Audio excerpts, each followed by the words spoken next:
नमस्कार भक्तांनो, श्री स्वामी समर्थ. आज आपण बोलणार आहोत एका अशा दिवसाबद्दल जो फक्त दिवाळीचा शेवटच नसतो, तर आपल्या नात्यांचा, प्रेमाचा आणि भावनांचा आरंभ असतो. तो म्हणजे भाऊबीज. हा दिवस इतका पवित्र आहे आणि इतका अर्थपूर्ण आहे की ज्या घरात भाऊबीज साजरी केली जाते तिथे आनंदच आणि आशीर्वादाचं वातावरण नक्कीच असतं. आणि म्हणूनच म्हणतात की जो या दिवशी बहिणीच्या ओवाळणीने, तिच्या प्रेमाने आणि तिच्या हृदयातील प्रार्थनेने न्हावून जातो ना, त्याचं आयुष्य दीर्घ आणि सुखी धन्य होतं. दिवाळीचा 5वा दिवस संपला की उजाडला कार्तिक शुद्ध द्वितीयेचा दिवस. सकाळचा तो क्षण, घरभर स्वच्छता, फुलांचा सुगंध, दिव्यांची रांगोळी आणि घरातल्या स्त्रिया थाळी सजवताना दिसतात. प्रत्येक बहिणीच्या मनात एकच आनंद असतो, आज माझा भाऊ येणार, मी त्याला ओवाळणार. भावंडाचे हे नातं फक्त रक्ताचं नसतं, ते मनाचं, भावना आणि आशीर्वादाचं नातं असतं. म्हणून या दिवसाला म्हणतात भाऊबीज. आणि पौराणिक ग्रंथामध्ये याला यमद्वितीया असंही म्हणतात. आपण कधी विचार केलाय का की या सणामागे इतकी श्रद्धा का असेल? या दिवसाचं नाव यमराजाशी कसं जोडलं आहे?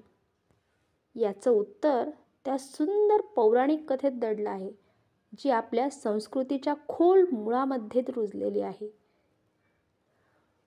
पूर्वीच्या काळी सूर्यदेव आणि छाया यांच्या पोटी यम आणि यमुना हे 2 भावंड जन्माला आली.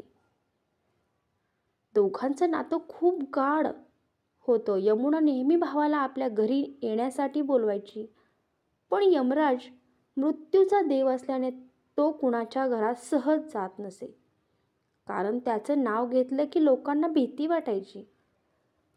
पण बहिणीचं प्रेम असतं वेगळंच, ते मृत्यूच्या देवालाही पावन करणारं असतं. एक दिवस यमराज बहिणीकडे गेला. यमुनेने त्यांचं अगदी प्रेमाने स्वागत केलं. तिच्या थाळीत हळदी कुंकू, फुले, दिवा, आरती आणि मनभर श्रद्धा होती.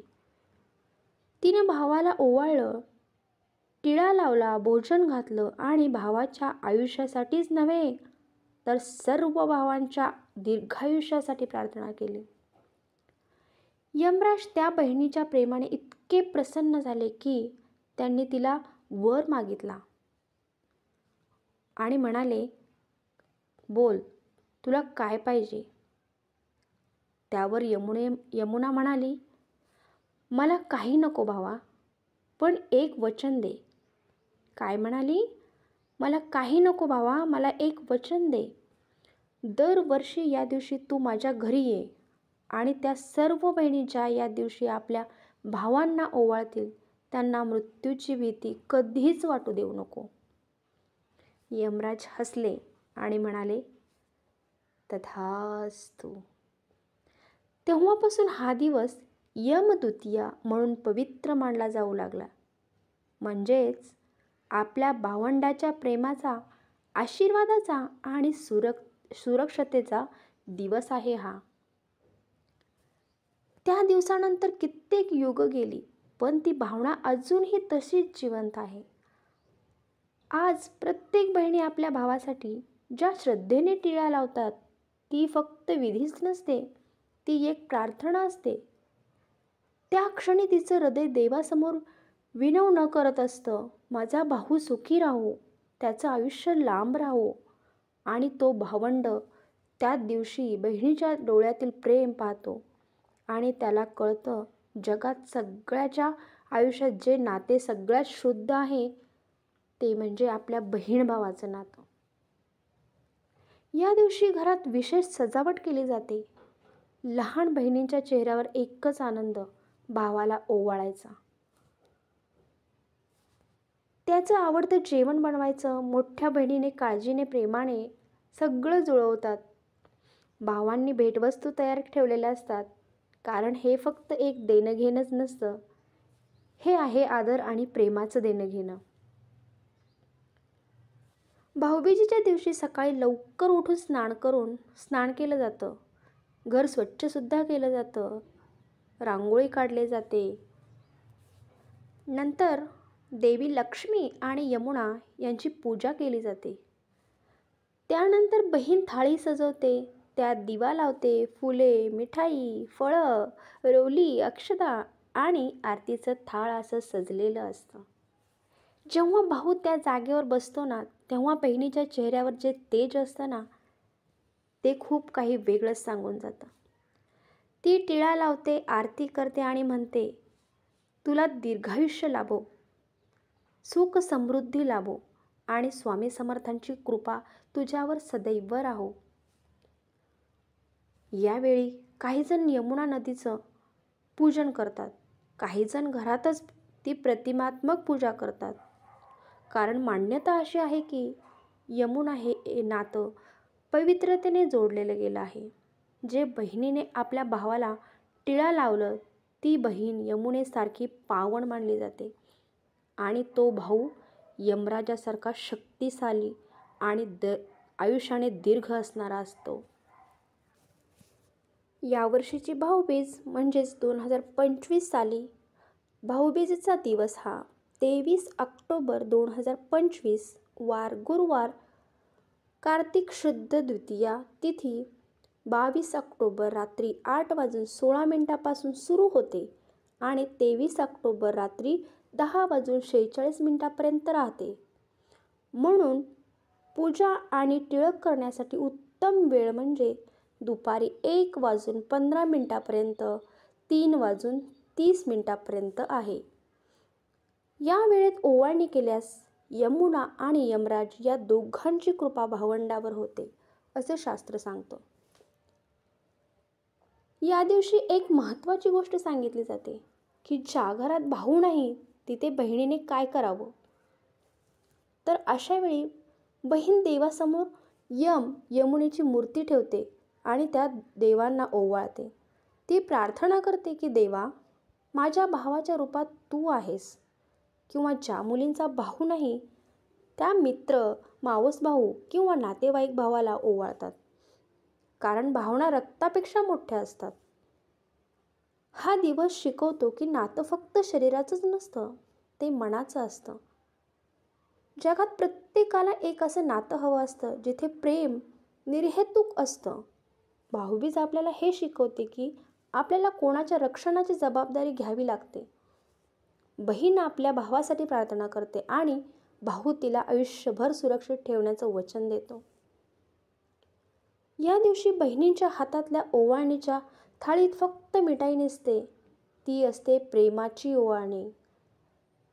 त्या दिवशी बहिणी देवाकडे प्रार्थना करतात, माझा भाऊ सदा हसत राहो, त्याचं आयुष्य लांब राहो, त्याला संकटाचं सावटसुद्धा कधी लागू नये. आणि त्या क्षणी जर तुम्ही नुसतं त्या बहिणीच्या चेहऱ्याकडे पाहिलंत ना, तर तुम्हाला समजेल ती श्रद्धा काय असते ते. भावंडाचे हे नातं काही वेळा आयुष्यात तुटतं, काही वेळा दूर जातं, पण भाऊबीज त्यांना पुन्हा जोडून आणते. त्या दोघांच्या नात्यामध्ये पुन्हा जवळीकता आणते. कधी तुम्ही बघितले का, अनेक वर्ष न भेटलेले भाऊ बहीण भाऊबीजेच्या निमित्ताने एकमेकांना भेटतात. तो क्षण शब्दात मावत नाही. डोळ्यात पाणी येतं, चेहऱ्यावर हसू आणि मनात एकच भावना असते, आपण अजून एकमेकांचे आहोत. हीच त्या दिवसाची खरी ओळख आहे. आजच्या काळात जेव्हा नाती मोबाईलमध्ये हरवतात, तेव्हा भाऊबीज आपल्याला आठवण करून देते की एक थोडं थांबा, आपल्यातल्या नात्यांकडे परत पहा, त्या भावाला एक फोन करा, त्या बहिणीला एक मिठी द्या.